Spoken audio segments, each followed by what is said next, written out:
Muy buenas noches, amigas, amigos. El día de hoy estamos con otro programa de Emprender con Javier y aquí tengo dos mujeres líderes ecuatorianas. Líderes porque sin duda cada uno que tiene la posibilidad de influir en otros, que tiene ese anhelo de buscar una mejor versión de sí mismo, exigiéndose, es un líder. Y en este programa de Emprender con Javier vamos a conversar con dos mujeres que, aunque no fueron quienes fundaron la empresa la fundó sus padres, fueron quienes les llevaron la empresa a otro nivel. Entonces han emprendido en una serie de actividades nuevas que ellas mismas nos lo van a comentar.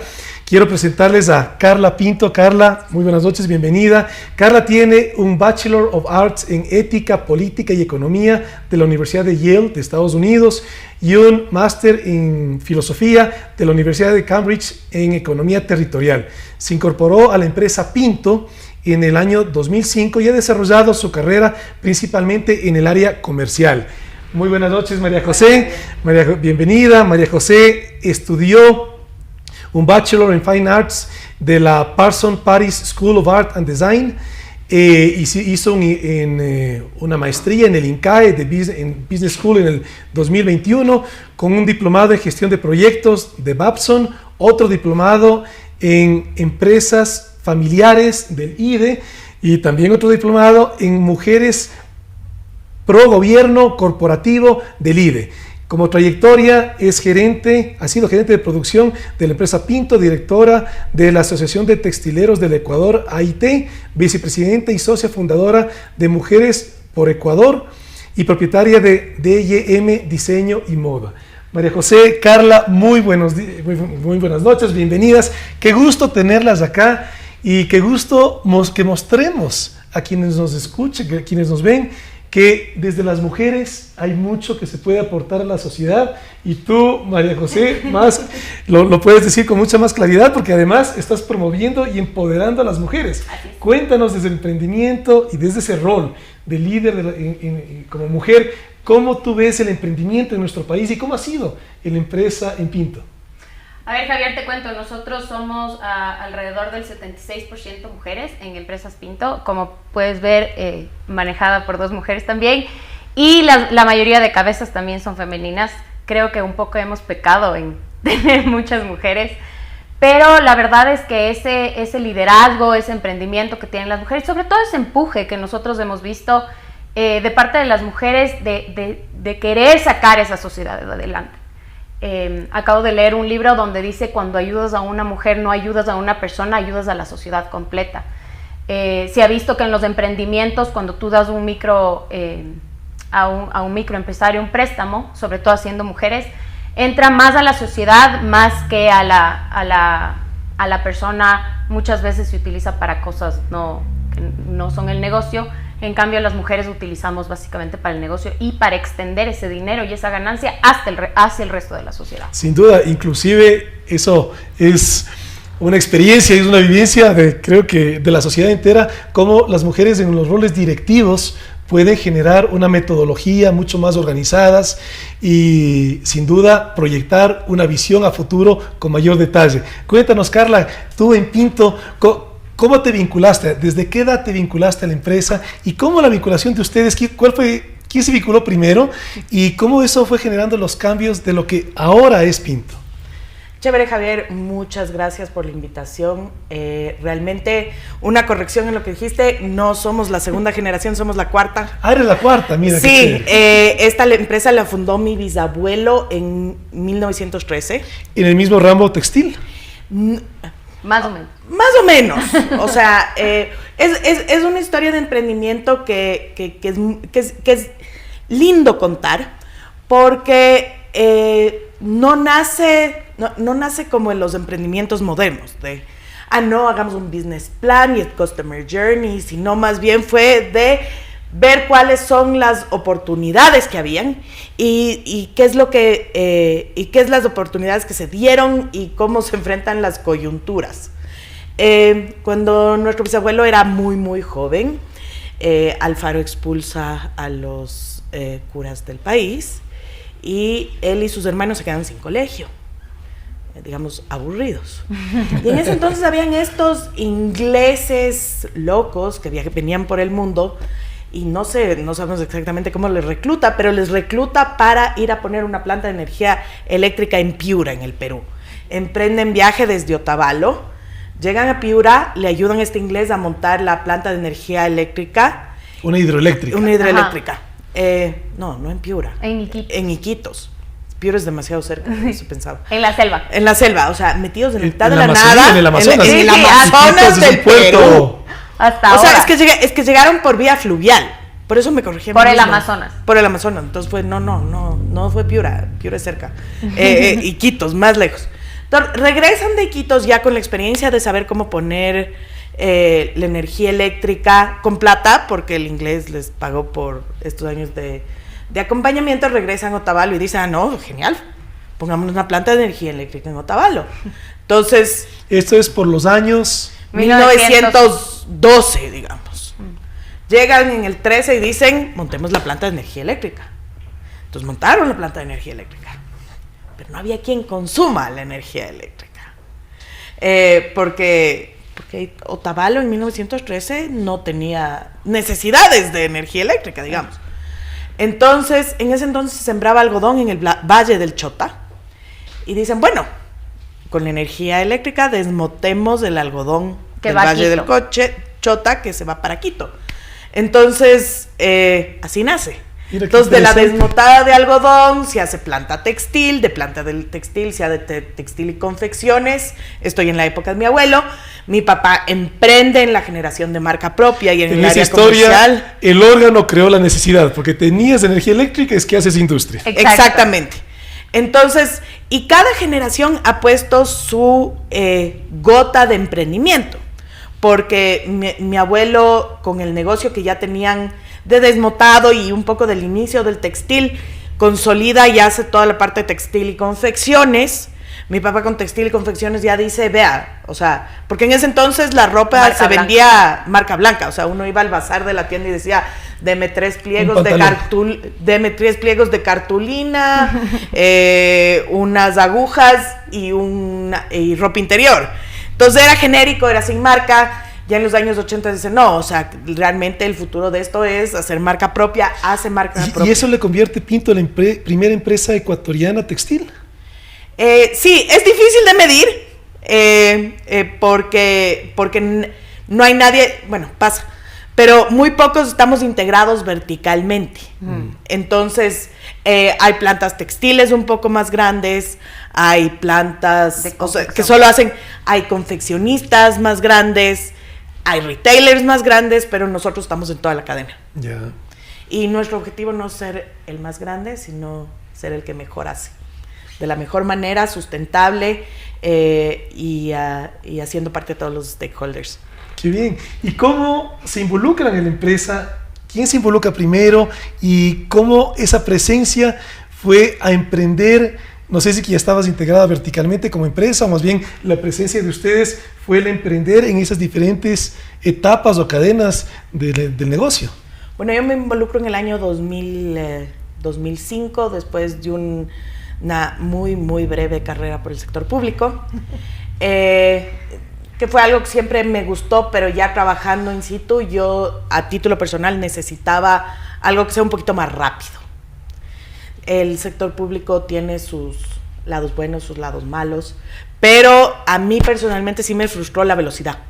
Y ahí viene esa frase que tanto se escucha, que la diferencia entre el sector público y el sector privado, o el derecho público y el derecho privado. En la parte privada puedes hacer todo lo que la ley no te prohíba. En cambio, en la parte pública solamente puedes hacer lo que la ley te permite. Entonces, la diferencia es grande. Y yo realmente tengo una admiración a quien hace carrera en el sector público porque tiene otros ritmos, tiene otra... Digamos, el baile es diferente. Ahora, lo lindo sería combinar, ¿no? Lo lindo sería que el sector público se nutra de la experiencia de lo privado y que el sector privado también entienda cómo aportar al sector público, ¿no? Creo que el principio de eso, Javier, vimos en el tema de la vacunación. Nosotros fuimos centro de vacunación. Qué bien. Logramos vacunar a más de 12,000 personas, teniendo solo 500 empleados. Así es que estamos muy orgullosos de haber vacunado no solo a nuestros empleados y sus familias, sino a la sociedad en la que estamos ya y esa en Otavalo. Es una muestra de que cuando los ecuatorianos con una agenda mayor integramos diferentes actores, lo exitosos que podemos ser. Así es, Javier, y lo que yo les decía cuando estábamos hablando con el ministerio es, no es un tema de nosotros quitarles su trabajo, sino nosotros hacer el trabajo que hacemos de la mejor manera y ayudarles a hacerlo.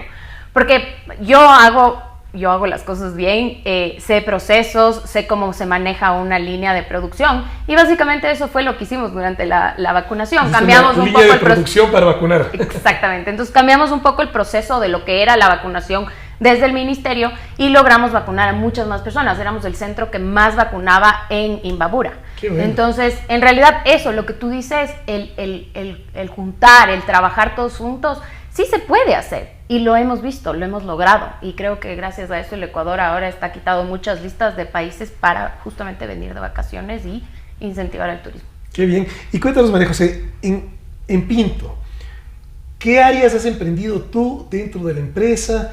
¿Qué dificultades tuviste en esos retos? ¿Y qué les puedes decir a quienes tienen ese anhelo de emprender? Que emprender no es solamente arrancar desde cero una empresa. Así es. Emprender es arrancar desde cero una etapa productiva, una eficiencia nueva, un mercado nuevo. O sea, puedes emprender en muchísimos aspectos. A ver, un poco de lo que yo te puedo hablar y de cómo hacer es, no necesariamente tienes que estudiar lo que ejerces. Yo estudié alta costura, yo soy básicamente artista y hoy por hoy manejo la parte productiva. Y sí, locamente, porque muchas veces, te doy un ejemplo, hace 3 años les dije, desarmen esa máquina que no funciona. ¿Cómo le voy a desarmar? No sé, ustedes desarmen. Entonces, un poco también es actuar, no solo con los números, no solo con las estadísticas, sino un poco salirse del esquema y lograr cosas que no necesariamente has logrado. No sé si es mi formación y yo no soy ingeniero y sí muchas veces me creen loca. Hemos cambiado sistemas, hemos cambiado procesos, estamos incorporando una planta de energía solar. Ese es uno de los emprendimientos, ser sustentables en el tiempo. Estamos implementando cosas que nunca nos imaginamos implementar. Acabamos de sacar una línea trabajando con un artista, por ejemplo, que nos ha ido súper bien. ¿Qué significa sacar una línea trabajando con artistas? Nosotros lo que hacemos, antes solo diseñábamos nosotros. Nosotros cogíamos, veíamos qué es lo que está de moda, cuáles son las tendencias mundiales y en base a eso diseñábamos. Hoy por hoy oímos mucho más al cliente, diseñamos a partir de lo que el cliente nos pide y quiere, cómo reaccionan las ventas, pero también tenemos estas nuevas colecciones como cápsula, que significa que son más pequeñas, con diferentes actores de la sociedad. En este caso es una artista ecuatoriana que hace unos diseños textiles y los incorporamos a prendas nuestras. Entonces es este match entre una empresa de retail, de ropa básica, básicamente, con esta artista que lo que hace es un poco realzar y resaltar las características de nuestras prendas, que son algodón, 100% calidad para toda la familia. Y es un poco, hemos emprendido con mi hermana, capaz nos creen locas. No, quisiera regresar a una de las preguntas que nos hiciste del tema de mujeres. Yo creo que donde más se vio eso fue en el tema de la pandemia. La pandemia fue durísima para nosotros. Nuestro negocio core es la venta de ropa de marca propia en centros comerciales. Si los centros comerciales estaban cerrados, perdíamos un poco nuestra razón de ser. Entonces reunimos al equipo y yo les dije, vean señores, ustedes olvídense del trabajo anterior, eso terminen de cerrarlo hoy, creo que era lunes 17 o lunes 16 de marzo del 2020. Eso es lo que hicieron hasta hoy. El día de mañana somos un startup que vende en línea y ese es su trabajo primordial hasta el día. Olvídense de la nostalgia del pasado porque los chinos siguen encerrados y quién sabe hasta cuándo nos van a encerrar. Entonces empezamos con una dinámica de teletrabajo que la mantenemos hasta hoy, sobre todo con el área administrativa. Evidentemente el personal de tiendas no puede teletrabajar, la planta no puede teletrabajar, pero en todo el tema de administración. Y ahí sí hemos visto un tema de organización y flexibilidad, porque evidentemente esperar que un teletrabajador trabaje como en oficina, de 8 a 5. de 8 a 5 y que se encierre en el baño, porque muchas veces no hay ni el espacio a teletrabajar, no es realista, pero esa flexibilidad que hemos tenido nos ha permitido sacar proyectos adelante muchísimos más interesantes y el entender la realidad de cada uno. Tenemos muchas madres de familia cabeza de hogar, entonces que requieren de esa flexibilidad, que no trabajamos en un vacío. Al ser todas madres de familia, entendemos esa situación y no pedimos peras al olmo, sino que el olmo dé sus frutos y sus buenos frutos. Entonces, eso sí nos ha permitido, digamos, ahí se hizo visible esa necesidad de entender al otro, que no vivimos en un vacío en la sociedad donde todos somos máquinas que se encierran en un cubículo a trabajar, sino que todos tenemos familias, que tenemos realidades y que se puede hacer cosas maravillosas dándonos cuenta que eso igual está ahí. Claro, mira, y cuando les escucho, ahí simplemente, perdón, que conecte con algunos temas de vivencia personal, pero en las empresas que yo he fundado, más o menos 65% de la nómina son mujeres, y en el plano directivo somos solo 24 directores, yo soy el único hombre. Entonces tú puedes, en una vivencia propia, entender cómo la mujer puede aportar y significativamente en el plano de hacer industria, hacer empresa, hacer emprendimiento. Cuéntanos, estamos ya por cerrar, entonces más bien lo que quisiera es pedirles, si además de dejarnos un mensaje, Carla y luego tú también, María José, por favor, también que nos puedas contar cuáles fueron, o tal vez uno o dos, las dificultades más grandes que tú has tenido en términos de emprender algo nuevo dentro de tu empresa, esto que nos estás contando, por ejemplo, cómo cambiar esa dinámica que ya uno está acostumbrado a hacer, cambiar la dinámica de un equipo no es fácil, pero también en esos retos, ¿cuál crees tú que viene ahorita a tu mente que ha sido el más difícil y qué mensaje le puedes dejar a quienes quieren emprender en el Ecuador? Ya, primero que hay que salir de la narrativa de víctima. Y eso para todos los problemas que hemos tenido en María José, porque evidentemente la transición generacional ha sido un problema, la relación con ciertas instituciones del Estado, la realidad de emprender, la negociación con los bancos, todo es difícil, ¿ya? No, nada es fácil, eso es, pero ya fue, o sea, el problema no es que sea fácil, sino que como tú con eso difícil trabajas y haces.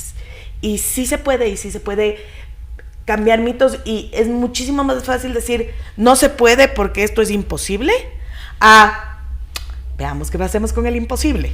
Entonces, sí se puede y sí se puede exigir. Y justamente yo hablaba con alguien que es más del equipo de María José que del mío y le decía, a ver, ¿a usted le suena esto racional? O sea, porque era un trámite del gobierno que decía, si es que usted firme electrónicamente, solo se puede hacer el trámite electrónico. Y se demoran tantos días. Si es que es por ventanilla, que es del de 24 horas, ahí la firma tiene que ser física.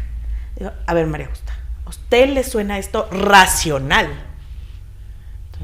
No me suena racional, pero así es. No. Hagamos que sea racional. Entonces, que quien vaya a la ventanilla diga, esto es absolutamente irracional, usted tiene que aceptarme la firma electrónica. Y así fue.